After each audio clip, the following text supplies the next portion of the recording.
Hey, cool. We back. We back with another one. Welcome back to another episode of Accidentally DeFi, where we discuss DeFi and economics and apparently behavioral economics too.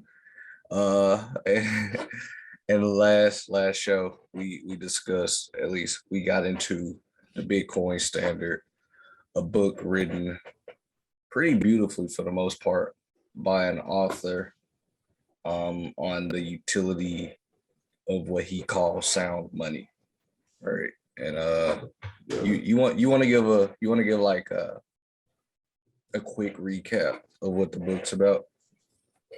I mean, I'm gonna hit y'all with like the baseline. Is the idea of sound money is just money that cannot be made super easily.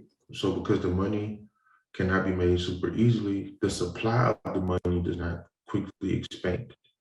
And when the supply of money is easily controlled, uh, well, no, when you give the supply of money to a centralized people and you make it easy to make, they print it to oblivion. They make it to oblivion, right? So kind of like what we're going through this inflation, this inflationary decade, uh, it's going to be a situation where they just keep printing, devaluating money. But you couldn't do that with gold per se, because you have to go mine more gold, or Bitcoin per se, because you have to wait and mine more Bitcoin, right? The Bitcoin's probably going to increase by like 2 point some odd percent every year until 2024, and then it cuts in half, and it cuts in half, so on and so forth. So it's supply. Sound money is about managing the supply of money, and to a certain degree, getting rid of government-controlled money. Yeah. But he threw in a couple good economic pieces. Nah, he threw in a lot of good things. I didn't completely hate the book like I thought I was going to when you presented it, right? Like I didn't completely hate the book. I think a lot of the economics that he talked about, a lot of the ways he looked at government spending, government money, even the way he talked about sound money to an extent was really informational. It was I learned a lot, and it did color my opinion a little bit, and it did make me see that Bitcoin and Ethereum, if we're being honest, has the potential to become what gold was for us for thousands upon thousands of years before, right? Well, gold is, right, because the Central Reserve, central banks still hold gold. They still hold gold, but as he said, like no one is technically on the gold standard, right? And so I think these two, particularly Bitcoin and Ethereum, Bitcoin's probably a little bit closer now, but I do think Ethereum's gonna leapfrog it at some point in the nearish future. It'll leapfrog it before I turn 35, and I'm 27. So I think they're gonna have an opportunity to become what gold was for the world, right? And so I don't think he was totally full of malarkey.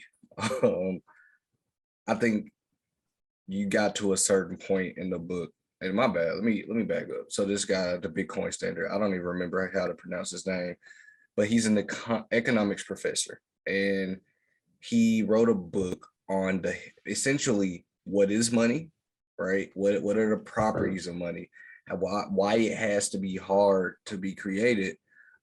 It has to be a store of value. It has to be transferable across time and space. Right. It is not, it's bad money if it's transferable across time. Like, hey, I'm going to give you this massive rock that is immovable, and it's going to be worth the same thing in 100 years, but you can never take it across, the state to California or whatever. Like that does nothing for me, right? So it has to be transferable across time and space. It has to be a store of value. It has to be a unit of account. A lot of things that Jerome spoke on in a previous episode, actually, he might have gotten all this from there, to be honest, but whatever. I ain't gonna say I got all of it, but he definitely was on my mind when we was talking last week. Like, I mean, I He was like, bro, this book, and but it was the time preference portion where he steps off into behavioral economics, where, in my opinion, there was me and you saw a difference in opinion, right? And I'm gonna I'm get not to gonna it. sit here I'm and gonna get to say, it. I want to finish the right, recap, right? So he gave a right, history of different peoples and how different peoples use different, you know, they use different currencies. He gave an example of people that lived on this island. They used to use, I forgot exactly what it was. Rhinestone, Yeah, rice stone. They used to use rice stone, and then somebody was like, "I bet I want what you got, so I'm gonna slide over here where I can get rice stone, pretty freely." And then all of a sudden, I'm gonna bring this back. I'm gonna flood your economy with this rice stone, making your rice stone worthless until the point where it's worth nothing. It's worthless, right, literally. So he gave examples like that. He gave examples of how like the Romans used to use golden coins and how certain emperors started to debase the coin and to put less gold in each coin. And I mean, it's a pretty good read up until a certain point. I'll say that, and I would recommend read it. I would, even if you violently disagree with it, like I did it sometimes. I think it's definitely worth the read. What was I going with this? Where was I going with this? He's a big fan of the gold standard, and here's why he's a big fan of the gold standard, because he thinks gold is the closest thing we've ever had to sound money. Sound money in the sense that it was really hard to make. The stock to flow ratio was always, beautiful because you could not create more gold, right? You could only mine more, and it was incredibly, incredibly difficult to mine more gold. And so I think only like you can only increase it like 2 or 3% a year, some crap like that. Like right. But it, see, my thing about it is, and you can't just say that he's like bullish on the gold standard, because if you look back in history, and he gave tons and tons of examples throughout the book, you're if you breaking back up. in history, when what's going on? You got me? Your mic's breaking up. Okay. You got me now? Yeah, Is it fuzzy though? no. Okay. Yeah, so like when you talk about that throughout history, every time we go through a point in history where money goes, does good thing, or that where society innovates and creates something new, money tends to be good at that point. I mean, Christopher Columbus found a new world.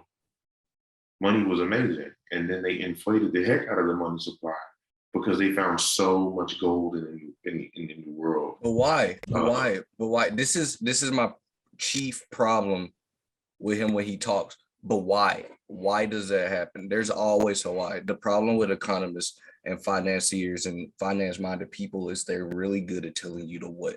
You guys get the what right every single time. You fail to bring in the why. Why does money inflate after something good happens? Why does money inflate after good technology is introduced? It's not I just think like I think it has something to do with like human behavior, right? I think it's something about a desire, like invincibility, right? Like I think when Christopher Columbus went over there, I mean, he didn't know about the gold. They found all the gold. Like, hey, gold's worth, I don't know what currency, but let's say $2,000. Gold's worth $2,000. Let's go back. We can sell it for $2,000. But not knowing when they have 1 million, tons of gold in Europe already, and then you pull up with 500,000 tons, you just killed the market off the rip. So like Spain, dropped the value of gold very dramatically and almost like lost the empire because the inflation situation that they had going on. So I mean, and I think that the value is lost in gold at that point because it's so easy to get, right? I mean, heck, you seen the other day, Uganda just came out of nowhere and said that they got 12 trillion tons of gold, or $12 trillion worth of gold. I can't recall one of the either way. They got so much gold that when it is successfully mined, or when they are mining like crazy, the price of gold will be threatened. Now, I think that's the beautiful thing about Bitcoin. because it is an algorithm, because it is code, you know, we know for a fact that you can't go discover new Bitcoin Yeah. unless you find the secret keys to all the lost wallets in the world. And that's my chief issue with the author, is that he's very, very good at pointing at the what. But the second he started to get into the why, he started to sound like a grumbling old man. And I can point out him talking about, Miley Cyrus was created by unsound money, by low time preference. This is the part you've been waiting on. So first and foremost, his concept of time preference is warped, right? He misuses time preference to a great degree. Time preference does, he gets it right in that it does relate to our propensity to discount the future to a certain extent. It does relate heavily to whether we would prefer to take our winnings now or later. Like, do you value an event right now versus an event in the future? He got that part right? But everything after that, he got wrong. And that's why I was like listening to him, and I was like driving in the car playing my audio book, and I'm like, this mother, I'm not gonna cuss because I don't want to edit out cuss words this time. This man got this part wrong. Like, then he started going off on tangents, and I was like, you sound like my granddad right now. Oh, well, the old artists, they were sound money because they took their time and they did X, Y, and Z, whereas the new artists, this modern constructive abstract art, is unsound money. They rush through it and it'll never be worth anything in a day, 2 days, 3 days, 10 days. And I was like, bro. First off, that is incredibly disrespectful to the artists of today. First and foremost, that he presupposes that they don't put in just as much time into their craft as older artists. We got to recognize that the advent of technology, the way that the world has shifted, has created an opportunity for people to work faster. That is one of the chief benefits of technology. It allows us to move a little bit faster, or a lot of bit faster. We don't have to spend 7 years on something now because we have technology that makes it quicker. That does not mean that we spend less time on it. But according to him, these people have lower time preference because they're able to move faster. He did not make the connection. He was just like pissed off, like, this rap music is trash. I think there's one thing to say, because we have so much social media these days, it's easy to document all people and what all people are doing. I mean, he brings up Michelangelo, like, and Bach, but like, they only financed music or art that was like pro-church. So like today, we live in a world where there's a lot of secular music and a lot of secular art. Social media is out there. Down the street from the cathedral back in the day, there was probably what do they call those things? I don't want to say whorehouse, but I'm going to use that word. There was probably a whorehouse. Brothel. Or let's use the word a brothel. There we go. Yeah, there's probably a brothel and a saloon, without a saloon, maybe a bar. And all the types of stuff, high time preference events, right? Where pleasure seeking is now. That's low time. There was still, I thought it was high. But no. Those persons, to him, it's low. It's low. Those people who want their pleasure now rather than later, they were there. I mean, that was the majority of humanity. And I think he goes forward to, neglect the fact that, like, hey, there was no such thing as secular music back then. There was no such thing as secular art. There was no such thing as anything. So, like, anything like that. So it's kind of difficult to compare, like, 15th century, 16th century art and music to today, especially since like I be bumping all my tunes, and it's like there's no way that you can tell me that my time preference is pleasure down. But what I will say, oh, you're about to defend them? Kind of. We go. We do, as a society, have a lot more demand for upfront benefits and pleasure than is evident from times past. And I think that I think that's gonna go with a lot of other things, but I said that is evident from times past because I wasn't there, man. I mean, and all I got is secondary sources. I just think is it evident? Is it true that we have a greater need for instant gratification, or is it true that we have the greater ability to get that gratification in times past?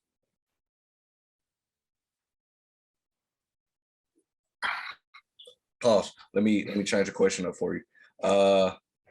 If we go back about 100 years, me and you, we go back about 100 years. You live where you live. I ain't gonna put your location out on the pod. I live where I live. For us to communicate, it would have taken what? A telegraph? Telegram? Yeah, telegram. It would have taken a telegram. Yeah. How much slower would that have been than my ability to text you? No, how easily? No. Let me continue because you just brought up a point that he forgot. How much easier, right, is it now for me to communicate with you and coordinate and be like, yo, we jumping on the pod at 4:30 a.m. this Friday now than it would have been 200 years ago, where I would have physically had to get on my goddamn horse and meet you somewhere and be like, yo, let's talk. You know what I mean? It's right. So much. I think that you're right in that aspect. And I think humanity's never had these abilities to communicate this fast. And for that reason, this is where he is wrong. Because you can't compare 14th century Bach and Mozart to today, when people are so much more interconnected just because of technology's sake. I mean, if Alexander Graham, I don't know if his name is Alexander Graham Bell, but that whole telephone thing was where it was supposed to be. Here's the interesting thing, right? And I don't know how long we've been going, but from an evolutionary perspective, right? We were always kind of wired to put a prize on the immediate, right? Like, let's think back to cavemen. They didn't have the ability, they didn't have the security, if we look at Maslow's pyramid, they were at the bottom. They only could see what was in front of them. If you stretch that time horizon out and we make it to where we are now in 2022, what's changed other than technology, bro? Like, what has really changed? And so my problem with him wasn't that he advocated for having a longer view, or that he advocated for not discounting the present so heavily, because there are governments around the world.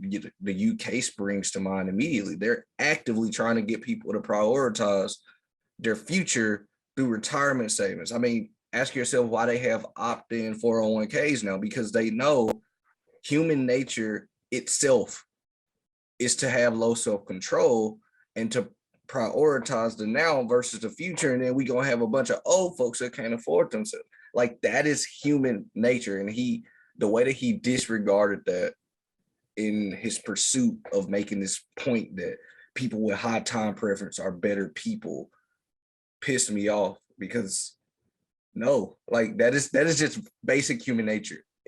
Your job, like, the job of many people right now is to get people to understand that you got to see what's more than what's in front of you, while simultaneously, alleviating their concerns that your base needs are met. Why don't ask anybody who doesn't contribute to their 401k why they don't contribute, and they'll say because I need that money now.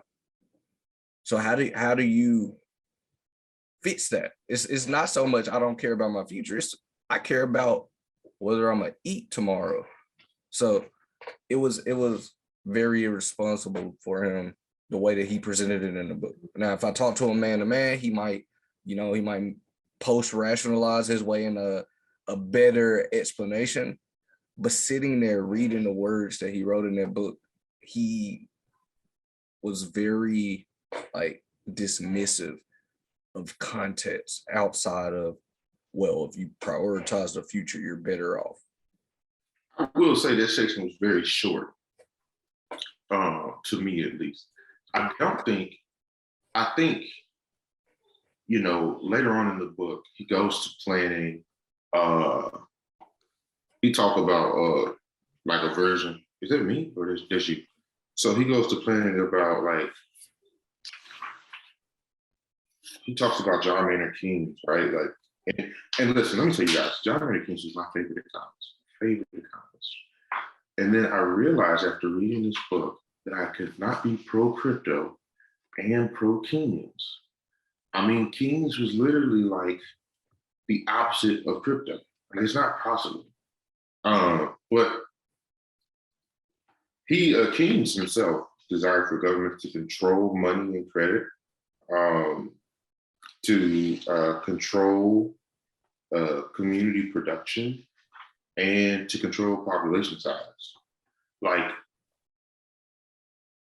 Keynes was a favor of this time preference thing for the government to manage tons of people, to incentivize whatever they want for time preference. And like, think about it, like in the part, he said aggregate spending is what Keynes was shooting for. So like they intend for us to live in such a way that we spend all of our money now. And whoever, I guess the architects of our society, and I think time preference is something that has been engineered to be what it is for people, right? Like, I mean, think about it. You just said, like, why don't I put money into my 401k? We're talking about investing, right? We're talking about, we're investors, right? Truth be told. So we're talking about investing. Why don't you put money aside? Because I need the money now, right? Why don't people buy Bitcoin? Because they need money now. Why don't people, why do these, so when it comes to investing, the time preference for investing situation, it doesn't make sense. It's not profitable because we need money now. I think the chief, and I think you're not realizing it. The difference between what you're saying and what he's saying is you're saying we need it now. Whereas he's positing we're not doing it because we're unable to put our future in front of present in terms of prioritization. You're saying I need the money. Like you're illustrating a context that he left out of his whole equation. That's the problem. Like your side is so much better in my opinion because you acknowledge that there is a context. His side presupposes that we have all the money we need right now to survive. We have all the money to do all the things that we need right now. And I'm saying need, not even not want, just need. Right. Your side. I mean, he doesn't need. He leaves no exception for hunger. Exactly. And lastly, because now I'm certain we're coming up on time. Yep, we are. I'm going to say this, right? He used the marshmallow experiment as as one of his ways to illustrate time preference. First off, if you go back and you check the marshmallow experience, time preference isn't actually referencing the marshmallow experiment. But secondly, they put kids in front of marshmallows. They said, hey, if you leave this alone, you can have more later type deal. I'm summarizing. That experiment itself was disproven. And that experiment was meant to measure self-control, not to measure time preference. And the way that he conflated self-control and time preference was like you you could tell it was a very biased take, is I guess what I'm getting at, because not again the experiment's been disproven. It is not a valid predictor of later on success in life, whether or not you had enough self-control to not eat the marshmallow or whatever. But also self-control is one of the hardest things that the human will ever have to endure. Like overcoming yourself is incredibly hard, and you need a certain amount of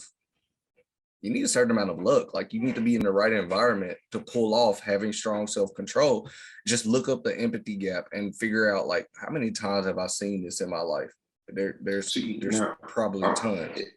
I like that you said that you need to be in a certain amount of luck, because I've gotten into crypto spaces. I've joined a lot of DAOs. I sit on the calls all the time, and I listen to people as they, vie for positions or they do whatever. Right.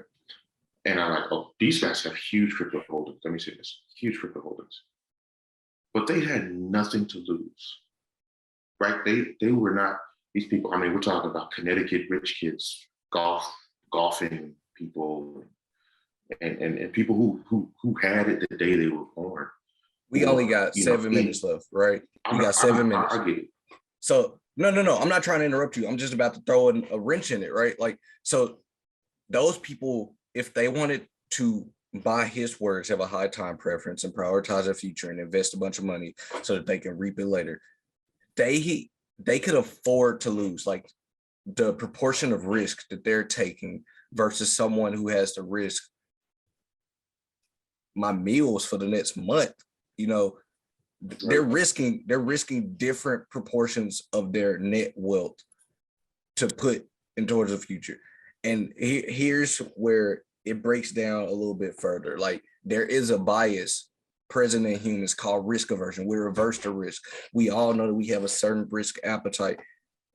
You can't tell me that like my not risking my livelihood today means that I have lower self-control than a rich guy who can afford to risk it all. Well, to risk the same amount of money and reap the benefits 20 years from now, because it won't affect him at all today. But if I put this in today, that means my margin for error for the next 2 weeks, like I used to like have about $20 of discretionary income after I pay bills. If I invested that $20, that means my margin of error for the next 2 weeks till I get my next paycheck is zero. So if some stuff in the freezer go bad and I can't eat that night, I'm freaking screwed. You know what I mean? So like, you can't tell me that I have less self-control because I'm not willing to risk it at $20 when somebody who has like $700 of discretionary income will be like, yeah, I could throw $20 in there. That's where it starts to erode on itself. And it just appeared to me, and it was very prevalent to me, that he had a very surface level grasp of the concept of time preference, but he failed to go deep enough to understand that the nuances and the context are just as important as the time preference itself. And that's all I got. We can wrap it up because we're running out of time. Yeah, man. I mean, it's hard to say. I do advise everybody, if you do have time, pick up the ebook, pick up the real book, pick up a book. Bitcoin Standard is nice. What else? We are here to help you guys invest, right? Like this is what we do. I want to encourage people to use new financial tools, but we also recognize that a lot of people cannot afford to invest, man. Like, I mean, and to be true, when I bought my first piece of Ethereum, bro, I put $5 in it. $5.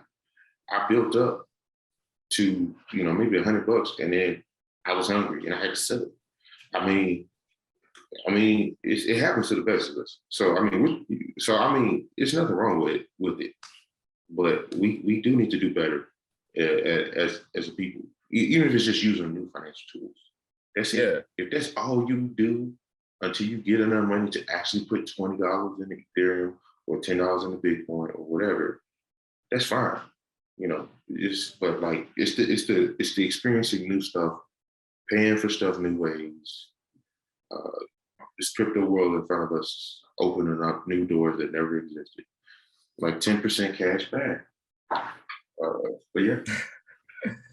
Thank y'all for spending some more time with us, just listening to us talk and joust over concepts. I very much like this. I very much like discussing a book and discussing economics and discussing behavioral economics and understanding how it all plays into crypto, right? Obviously you can tell Jerome has a strong knowledge of basic economics, micro and macro, whereas I possess a strong knowledge of behavioral economics. And so together we were able to dissect this book and talk through it, and hopefully y'all got something out of it. And if y'all like this kind of thing, leave us a comment, hit us up. You know what I'm saying? Our handles is somewhere on the screen by the time I post it. It's literally right there. But yeah, bro, hit us up, let us know what you think, and we can do more of it. And so until next time, we gonna make some mistakes. You gonna make some mistakes, but that's all part of the game. This accidentally DeFi. Peace.